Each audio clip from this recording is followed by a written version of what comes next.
Les vraies voix Sud Radio, ça fait du clic sur les réseaux sociaux. Et bonsoir Félix Mathieu. Bonsoir tout le monde. Et un maillot offert à Elisabeth Borne par son équipe fait grincer des dents dans l'opposition. Oui, une plaisanterie qui fait pas rire tout le monde. Non. Un cadeau remis par les collaborateurs de la Première ministre à leur chef. C'était lors d'une soirée de Noël à Matignon. Ils lui ont remis un maillot de l'équipe de France avec ce numéro inscrit dessus. 49-3. Voilà, le 49 devant, le 3 derrière. Ils ont de l'humour, les collaborateurs de Matignon. Anecdote rapportée par Le Figaro et Le Point. Elisabeth Borne apparaît-il enfilé d'ailleurs l'improbable maillot, ce qui aurait suscité un peu quand même la gêne dans l'assistance composée de collaborateurs, mais aussi de quelques ministres. Certains s'inquiétaient qu'une photo de la blague puisse fuiter. J'avais honte, confie au Figaro un participant à la soirée qui a trouvé la blague un peu nulle. Bon, finalement, pas de photo. A priori, on a juste cette histoire relatée dans les journaux. Mais ça suffit tout de même à agacer du côté des oppositions la définition du cynisme politique. Tweet par exemple Sandrine Rousseau en partageant l'information. Vous trouvez ça drôle de piétiner la démocratie parlementaire? S'agace l'insoumise Aurélie Trouvé. Refuser aux députés élus de voter les lois. Vous en êtes fiers, mais quel mépris pour le peuple. Je suis député depuis 6 mois et vous me dégoûtez comme jamais. Voilà, autre commentaire. Ils osent tout et c'est même à ça qu'on les reconnaît. Tweet le premier secrétaire du PS, Olivier Faure. Oh là, il y va avec Audiard carrément. Tous les chakras sont ouverts là. Il fait fort. Elisabeth Borne, qui pour rappel a dégainé le 49.3 une dizaine de fois pour l'adoption des budgets de l'État et de la Sécurité sociale. Pas de commentaire d'ailleurs ce matin sur la polémique pour le porte-parole du gouvernement, interrogé à la sortie du Conseil des ministres, même si Olivier Véran fait valoir tout de même que ce cadeau n'a pas été offert par des membres du gouvernement. Petite réaction peut-être. Philippe Bilger, je vous sens bien dessus. Le problème aujourd'hui, c'est qu'il y a les réseaux sociaux, on sait tout. Oui, mais je veux pas donner l'impression qu'ici on manque totalement d'humour, à supposer qu'il soit bon, d'abord. Mais je vois dans ces petit épisode quelque chose qui est assez typique du macronisme tout de même, c'est-à-dire que rien n'est sérieux, tout est ludique.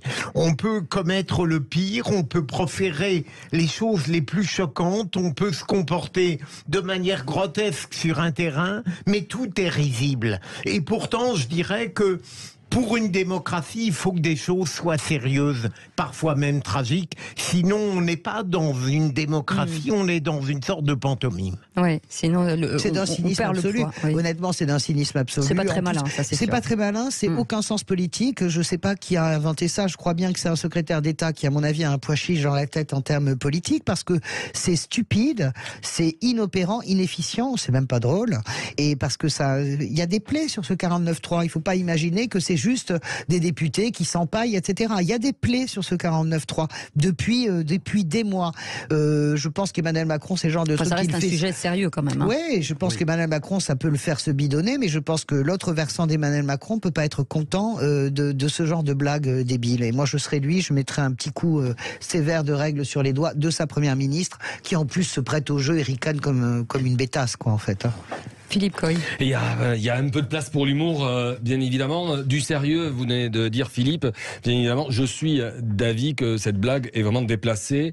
Je commenterai pas l'utilisation du 49.3 parce que c'est pas le sujet, mais la blague certainement déplacée. Il y a du respect d'abord pour le Parlement. Certes, c'est un outil que le gouvernement peut utiliser en cas de blocage. Ils l'ont fait. On verra ça plus tard s'il faut le commenter. Mais en tous les cas, la blague est déplacée en cette période où il y a eu beaucoup de débats dans le Parlement. On est pour, on est contre, chacun a son opinion, mais en tous les cas, respectons la démocratie, respectons le Parlement et les usages. Il y a d'autres endroits pour faire des blagues et peut-être d'autres numéros à mettre sur les maillots. Voilà, c'est des blagues de CM2. Et on change de sujet, plus léger. Après les chiffres, les lettres. Et oui. En tous les cas, l'humour sur le plateau est au top. Ça va être un masterchef de la blague aujourd'hui. On change de sujet. Donc le Scrabble. Il est heureux. C'est vrai. Mais en plus j'ai chaud, donc je dois être rouge alors. Je sais pas ce que j'ai des vapeurs. J'ai mal à la poitrine en plus. Non, faire un malaise vagal. Je ne vais pas faire un malaise. Bon, je devais faire un lancement. Je vais me faire tirer les oreilles. En plus, je vous rappelle, mon passage n'est que provisoire. Donc bref, je continue. Alors le Scrabble. Par la grâce de Patrick Roger, tu reviendras. Patrick Roger, si vous nous entendez. Supprime, silence. Le Scrabble Scrabble supprime plusieurs mots offensants qui ne pourront plus rapporter de points, Félix Fichtre. Mathieu. Oui, le jeu Mattel a déjà retiré une 60aine de mots aux États-Unis. Il entend en faire autant en France, selon une information révélée par l'Express.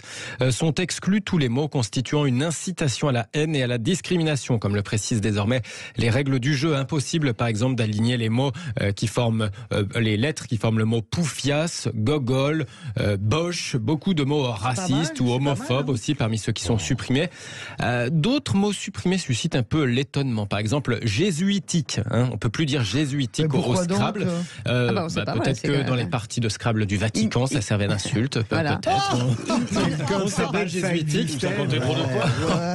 Ils n'ont pas motivé. Ils n'ont pas motivé. Voilà. Bon, en tout cas, certains. C'est pas mal, Bosch, tout ça. Je trouve que c'est pas mal qu'on puisse plus jouer à ça. Qu'on puisse plus le dire, mais le supprimer. Non, mais c'est un peu comme. Pareil, écoutez, moi, ça me gêne un peu parce qu'à force de vivre dans l'hygiénisme des idées, on aseptise, on enlève la cigarette à Lucky Luke, enfin, bah non, désolé, je peux pas dire le contraire. Je taquine parce que la marguerite me plaît, la clope me plaît mieux, mais c'est pas le sujet. Mais à force de vivre dans un monde hygiéniste où on gomme ce qui pourrait déranger, c'est plus les 7 petits nègres, épatins et couverts.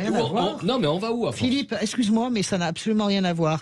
Pouvoir aligner, mais excuse-moi. Scrabble. Mais au Scrabble, donc c'est un jeu très populaire. Pouvoir aligner Poufias, je savais même pas qu'on avait le droit de l'aligner. Déjà, il faut être tordu pour le mettre dans la société. C'est dans le dictionnaire. Mais écoute, mais peut-être que c'est dans le dictionnaire. Mais Poufias avec P, F, 2S, je pense que ça compte beaucoup, tu vois. Le fait de pas traiter quelqu'un de boche, mais moi je trouve ça très bien. C'est pas le fond. Si c'est le fond. Là justement c'est le fond, c'est pas pareil. On a besoin de Mattel doit enlever. Écoute, je trouve que c'est pas pareil. Je trouve ça honteux dans une partie Scrabble où tu joues avec des mômes qui ont 12 ans de dire tiens je fais Poufias et je fais un Scrabble et je prends 50 points. Je trouve ça très bien qu'on n'ait pas. C'est celui qui va l'écrire. Il manque d'éducation. Pour 50 points, s'il te plaît. Pour 50 points, je refuse. Moi ce qui m'énerve, c'est qu'il faut on a le droit de mettre nazi, il y a le Z dedans. Pour avoir de l'intelligence, de la vie en société, de la bienveillance. D'abord, si quelqu'un met ce mot-là dans la partie de Scrabble, ça le regarde. Ça le regarde et puis déjà il n'est pas très malin, ça dépend du public avec qui. Ça fait plein de regardez Philippe, c'est un sujet dérisoire et pourtant on ne peut pas trancher. Oui, moi je tranche très bien, je suis d'accord avec Mattel. La société doit le faire dans la bienséance. C'est Mattel, c'est l'éditeur de jeux. Vous êtes passionnant, mais moi quand je joue au Scrabble avec Cécile, les mots qu'on va mettre, personne ne nous empêchera de nous les mettre, donc ils sont gentils, c'est un bon coup de pub. Mais non, mais parce que vous jouez tous les deux, mais vous pouvez jouer en famille. Moi, je pense que c'est très bien qu'on puisse plus écrire Bosch. C'est pas de l'hygiénisme. Je trouve que c'est mental. C'est très bien de Tarlouse. Mais bravo. Il y a un Z. Peut-être ça fait 10 points. Tu peux. On peut plus. Mais tu vois, tu peux écrire Patrick Roger. Il y a un cas. Ça te fait jackpot. Et en plus, il peut te reprendre pour des remplacements. C'est pas possible. Non, mais après, Françoise. Patrick Roger, même au Scrabble, c'est un héros. Françoise, naturellement, les gens qui jouent au Scrabble, enfin moi j'adore ça, je ne me verrais pas écrire Tarlouse ni Poufias. Mais parce que t'es très bien élevé. Mais ça ne me viendrait pas à l'idée. Non, mais tout le monde n'est pas comme Cécile. Non, mais moi je trouve que c'est autant bien. je pourrais le dire à quelqu'un. Non, je plaisante. Oui, bien sûr, on se traite régulièrement de Poufias, mais c'est affectueux entre nous, entre amis. Il y a un dictionnaire pour vérifier. Mattel explique qu'il faut être conscient de l'impact des mots. Donc il faut acheter le Scrabble, le dictionnaire qui va avec, le lire et tu joues l'année prochaine. On ne peut pas passer des journées.